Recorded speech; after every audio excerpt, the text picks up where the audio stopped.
Hello everyone, myself Nandkishore, Assistant Professor, Department of Commerce, Model College, Kharsawan, affiliated to Kauhan University, Chaibasa. अपने पिछले videos में मैंने company के formation, company के different documents like memorandum of association, article of association के बारे में बताया था। इस सीरीज में ये लास्ट वीडियो है जिसमें प्रोस्पेक्टस के बारे में आपको बताऊंगा। आते हैं सेकंड स्लाइड में, जहाँ पे पब्लिक ऑफर और प्राइवेट प्लेसमेंट को डिफाइन किया गया है। ये पब्लिक ऑफर और प्राइवेट प्लेसमेंट होता क्या है?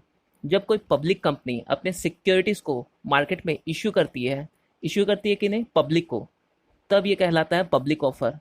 सेम वे में जब एक प्राइवेट कंपनी अपने शेयर्स को या सिक्योरिटीज को इश्यू करती है, क्योंकि वो डायरेक्ट पब्लिक को इश्यू नहीं कर सकती है, वो प्राइवेटली प्लेस करते हैं अपने सारे सिक्योरिटीज को, like shares, debenture and other securities या बॉन्ड्स।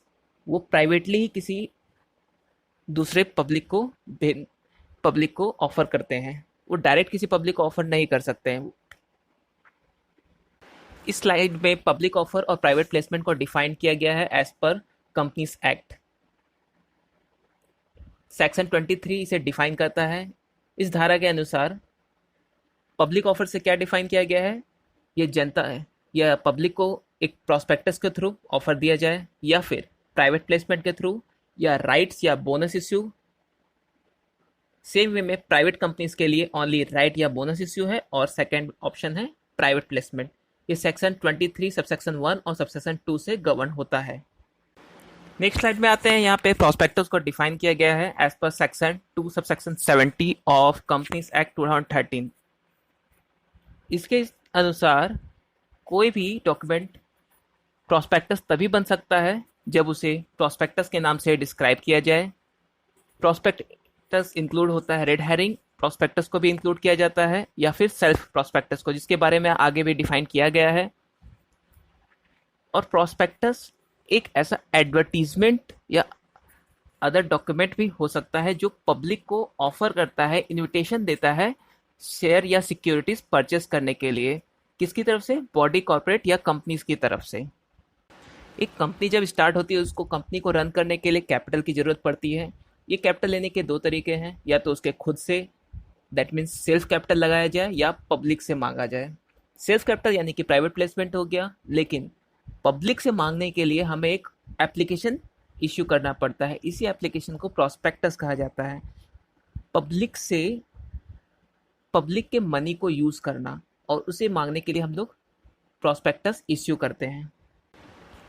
और यहाँ ध्यान देने वाली बात यह है कि प्रोस्पेक्टस इश्यू करने का राइट सिर्फ और सिर्फ शेयर कैपिटल वाली कंपनी को है, जो कि पब्लिक हो, यानी पब्लिक लिमिटेड कंपनी ही शेयर इश्यू कर सकती है या फिर प्रोस्पेक्टस इश्यू कर सकती है। इस डेफिनेशन से कुछ बातें समझ में आई है, जैसे प्रोस्पेक्टस पब्लिक के लिए इनविटेशन है, ये कंपनी के बिहाफ में इश्यू किया जाता है, और इसे परचेस करने या फिर सब्सक्राइब करने के लिए इश्यू किया जाता है। और ये इनविटेशन किसी ना किसी सिक्योरिटी, कंपनी के किसी ना किसी सिक्योरिटी को परचेस करने के लिए ही होना चाहिए। यही सब बातें अगर मिलती हैं, तभी हम उस डॉक्यूमेंट को प्रोस्पेक्टस बोल सकते हैं। अगले स्लाइड में आते हैं। इस स्लाइड में आप देख सकते हैं प्रोस्पेक्टस में कौन कौन से मैटर्स दिए जाते हैं, जो सेक्शन 26 सबसेक्शन 1 में दिए गए हैं। कंपनी का name and address, date and opening of and closing of issue के डेट एंड ऑफ ओपनिंग का मतलब है किस डेट से ये प्रोस्पेक्टस इश्यू किया जाएगा। Then statement of separate bank account, यानी कि जितने भी मनी आएंगे उसे एक सेपरेट बैंक अकाउंट में रखा जाएगा। अंडर राइटिंग का डिटेल्स, अंडर राइटिंग के बारे में आपको अकाउंट्स में पढ़ाया जाएगा। मैं एक छोटा सा यहाँ पे एक स्टेटमेंट ये दे सकता हूँ कि अंडर राइटर्स वो होते हैं जो किसी शेयर्स कंपनी के सिक्योरिटीज को एक तरह से देखा जाए तो एडवर्टाइज करते हैं, और एक ये गारंटी देते हैं कि अगर ये सिक्योरिटीज मार्केट में सेल नहीं हुए तो वो खुद परचेस करेंगे। देन नेक्स्ट पॉइंट है consent of directors, authority for the issue, यानी कि रजिस्ट्रार से अथॉराइज होना चाहिए। कब ये इश्यू होगा, उसका time table, capital structure, issue का ऑब्जेक्टिव क्या है, इस इश्यू से जो मनी मिलेगा उसका क्या यूज़ करेंगे, कंपनी का प्रेजेंट बिजनेस क्या है और मिनिमम सब्सक्रिप्शन का अमाउंट कितना होगा, डायरेक्टर्स कौन कौन से हैं और प्रोमोटर का जो कंट्रीब्यूशंस है उसका सोर्स क्या है। नेक्स्ट स्लाइड में देखेंगे कुछ रिपोर्ट्स इसके साथ प्रोस्पेक्टस के साथ जमा किए जाते हैं, जैसे ऑडिटर्स रिपोर्ट, कंपनी के प्रॉफिट एंड लॉस स्टेटमेंट का रिपोर्ट पिछले 5 फाइनेंशियल का, बिजनेस का रिपोर्ट्स और अदर मैटर में एक कॉपी प्रोस्पेक्टस का रजिस्ट्रार के पास फाइल किया जाता है। उसमें एक स्टेटमेंट होता है एक्सपर्ट का जो प्रोस्पेक्टस के बारे में होंगे। अगर कोई भी इस सारे रूल्स को फॉलो करने में कोई भी कंट्रावेंशन होगी, कोई भी गलत किया जाएगा तो उसके लिए पेनल्टी है एज पर सेक्शन 26। नेक्स्ट क्लास में देखते हैं सेल्फ प्रोस्पेक्टस। अभी सेल्फ प्रोस्पेक्टस क्या होता है? बैंकिंग या फिर अदर फाइनेंशियल इंस्टीट्यूशन को जो अपने सिक्योरिटीज को एक या एक से अधिक बार इश्यू करते रहते हैं, हर इश्यू के लिए उन्हें एक अलग से प्रोस्पेक्टस इश्यू ना करना पड़े, इसके लिए सेल्फ प्रोस्पेक्टस को बनाया गया है। सेल्फ प्रोस्पेक्टस में अगर एक कंपनी यानी financial institution self prospectus issue करती है तो वो बार बार प्रोस्पेक्टस इश्यू करने के झंझट से बच सकती है और ये 1 ईयर तक वैलिड रहता है। अगर सेम टाइप का सिक्योरिटी इश्यू किया जाए तो और एक बार सेल्फ प्रोस्पेक्टस इश्यू कर दिया जाए तो दोबारा प्रोस्पेक्टस इश्यू करने की जरूरत नहीं होती है। इसका यूज अधिकतर फाइनेंशियल इंस्टीट्यूशन ही करते हैं।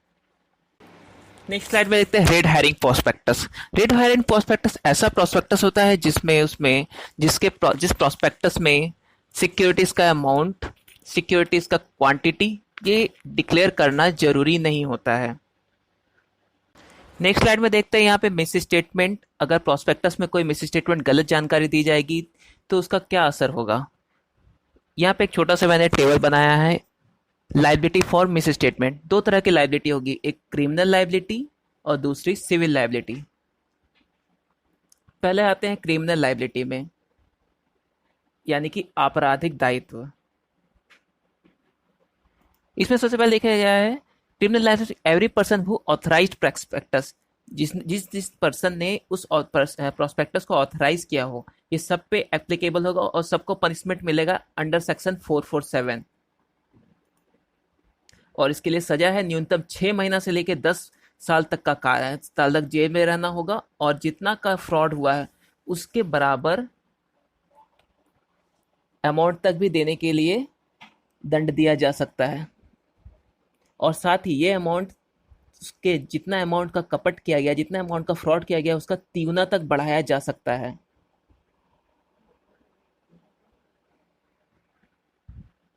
और कब ये एग्जम्प्ट हो जाएगा क्रिमिनल लाइबिलिटी से? जब ये इमटेरियल हो और साथ ही उसके पास विश्वास करने का ऐसा गुड फेथ था कि जब तक प्रोस्पेक्टस इश्यू नहीं हुआ था, जब तक प्रोस्पेक्टस इश्यू हुआ था उसके पास ऐसा समझने का ऑप्शन था कि हम ये मिस स्टेटमेंट सही है। सेकंड नंबर देखिए सिविल लाइबिलिटी। सिविल लाइबिलिटी में किनके ऊपर लाइबिलिटी आएगी? खुद कंपनी, डायरेक्टर, उसके प्रपोज डायरेक्टर, प्रमोटर, उस एक्सपर्ट ने जिसने उस प्रोस्पेक्टस को चेक किया था। और लाइबिलिटी क्या होगी? इन्वेस्टर को कंपनसेशन देना। और इसके लिए डिफेंस के लिए क्या क्या रास्ते हैं? अगर उस पर्सन ने, दैट मीन्स जो भी लाइबल पर्सन है, उसने अपना कंसेंट वापस ले लिया होगा, तब वो डिफेंस कर सकता है। और एज पर 26 सबसेक्शन 5 के अनुसार उसे ऐसा लगता है कि वो मिस स्टेटमेंट सही था। और तीसरा डिफेंस का ऑप्शन है उसके बिना नॉलेज के ये प्रोस्पेक्टस पब्लिक इश्यू में आया है। ये 3 तरीके से वो अपना बचाव कर सकता है अगर उसने लाइबिलिटी, मिस स्टेटमेंट की लाइबिलिटी उस पर है तो। अगले स्लाइड में देखेंगे punishment for fraudulently inducing person to invest money. Section 36 of companies act 2013 में ये कहा गया है कि कोई ऐसा आदमी जो बाय फोर्जरी या बाय फ्रॉडुलेंटली इंड्यूसिंग, यानी कि फ्रॉड के थ्रू पब्लिक से इन्वेस्टमेंट करने के लिए कहता है, जो कि झूठा है, संदेह से भरा हुआ है और जानबूझकर जितने भी फैक्ट्स हैं उन सबको छिपाया गया है, तो एज पर सेक्शन 447 के अंडर फ्रॉड के अंदर आता है। तो इस धारा के अनुसार जो भी व्यक्ति यानी जो भी पर्सन इस तरह का फ्रॉड करता है जानबूझकर या फिर लापरवाही से, ऐसा कोई भी स्टेटमेंट देता है जिसके बेसिस पे पब्लिक या तो सिक्योरिटीज को परचेस कर ले, या फिर एक ऐसा कॉन्ट्रैक्ट करे जिसके बेसिस पे सिक्योरिटीज के प्राइस अप एंड डाउन के थ्रू कोई प्रॉफिट हो, या किसी बैंक या बैंकिंग इंस्टीट्यूशन से कोई क्रेडिट फैसिलिटी लिया जा सके, इन सारे केसेस में उस पर्सन के ऊपर एज पर सेक्शन 447 मुकदमा चलाया जा सकता है। अगले स्लाइड में इसके बारे में बताया गया है कि जो भी पर्सन अफेक्ट होंगे इस सेक्शन के बेसिस पे वो एक सूट फाइल कर सकते हैं, चाहे वो एक सिंगल पर्सन की ओर से फाइल किया जाए या ग्रुप ऑफ पर्सन की ओर से फाइल किया जाए। वो एक सूट फाइल कर सकते हैं, चाहे वो सेक्शन 34 के बेसिस पे हो या 35 या फिर 36। आगे नेक्स्ट स्लाइड में देखते हैं allotment of securities by company. Company अपने सिक्योरिटीज को अलॉट कैसे करती है। उससे पहले हमें ये समझना पड़ेगा अलॉटमेंट होता क्या है। जैसे सभी हम जानते हैं कि कंपनी की सिक्योरिटीज को परचेस करने के लिए एक एप्लीकेशन भेजना पड़ता है। एप्लीकेशन मिलने के बाद कंपनी उस एप्लीकेशन के बेसिस पे हर शेयर होल्डर को या फिर सिक्योरिटी होल्डर को सिक्योरिटी अलॉट करती है, और ये प्रोसीजर ही शेयर का अलॉटमेंट या सिक्योरिटीज का अलॉटमेंट कहलाता है। अलॉटमेंट के लिए कंपनी एक्ट में कुछ रूल्स बनाए गए हैं, जैसे कि कुछ पहला रूल्स में देख सकते हैं prohibition on allotment of security. Company तब तक पब्लिक को कोई भी सिक्योरिटी का अलॉटमेंट नहीं कर लेती है जब तक मिनिमम सब्सक्रिप्शन का अमाउंट नहीं मिल गया, और ये मिनिमम सब्सक्रिप्शन का अमाउंट प्रोस्पेक्टस में लिखा होता है। Second, minimum amount payable on security. Application money किसी भी सिक्योरिटीज का फेस वैल्यू का 5% से कम नहीं हो सकता है, या फिर सेबी द्वारा जैसा बताया जाए। थर्ड नंबर है minimum amount to be received within 30 days. जो मिनिमम सब्सक्रिप्शन का अमाउंट है 30 दिन के अंदर मिल जाना चाहिए। अगर नहीं मिल पाया तो एप्लीकेशन मनी रिफंड कर दिया जाएगा। नेक्स्ट है filing of return of allotment. जब कोई कंपनी जो कि शेयर कैपिटल वाली है और अपने सिक्योरिटीज का अलॉटमेंट कर देती है, तो उसके बाद उसे रजिस्ट्रार के पास एक रिटर्न ऑफ अलॉटमेंट जमा करना होगा। And the last, penalty. अगर इसमें से किसी भी रूल्स का कंपनी फॉलो नहीं करती या कंट्रावेट करती है, यानी उस रूल का तोड़ती है, तब प्रत्येक दोषी अधिकारी के लिए 1,000 रुपये पर डे, जब तक कि ऐसा कंट्रावेशन चलता रहेगा, और मैक्सिमम 1 लाख रुपए तक का दंड लगाया जा सकता है। आते हैं लास्ट स्लाइड में, securities to be dealt in stock exchange. आजकल हम सभी देखते हैं बहुत सारी कंपनीज के सिक्योरिटीज है स्टॉक एक्सचेंज में डील होते हैं। कुछ ऐसे कंपनीज है जिनका स्टॉक एक्सचेंज में सिक्योरिटीज डील नहीं हो सकता है। जैसे एक लोग सिंपल एग्जांपल ले सकते हैं हुंडई लिमिटेड का। हुंडई कंपनी जिसकी कारें आप लोग यूज़ करते हो, हुंडई, नॉट होंडा, हुंडई, वो इंडियन स्टॉक एक्सचेंज में लिस्टेड नहीं है। तो जो सिक्योरिटीज स्टॉक एक्सचेंज में लिस्टेड है उनके लिए क्या करना होगा, सबसे फर्स्ट एक एप्लीकेशन फाइल करना होगा रिकॉग्नाइज्ड स्टॉक एक्सचेंज में, जिसमें प्रोस्पेक्टस में भी उस स्टॉक एक्सचेंज का नाम देना होगा, एक अलग सेपरेट बैंक अकाउंट खोलना होगा। इन केस कंपनी कोई डिफॉल्ट करती है तो कंपनी पे मिनिमम 5 लाख से मैक्सिमम 50 लाख तक का पेनल्टी लगाया जा सकता है, और जितने भी एम्प्लॉयज़ या जो भी ऑफिसर्स जो भी कल्प्रिट होंगे उन्हें 1 साल तक का सजा और 50,000 से लेकर 3 लाख तक का पेनल्टी लगाया जा सकता है। और साथ ही अगर कोई कंपनी पे करे कमीशन सब्सक्रिप्शन के लिए, तो उसके लिए वो अपने जितने भी रूल्स एंड रेगुलेशन बनाए गए हैं उसके बेसिस पे कमीशन का पेमेंट कर सकती है।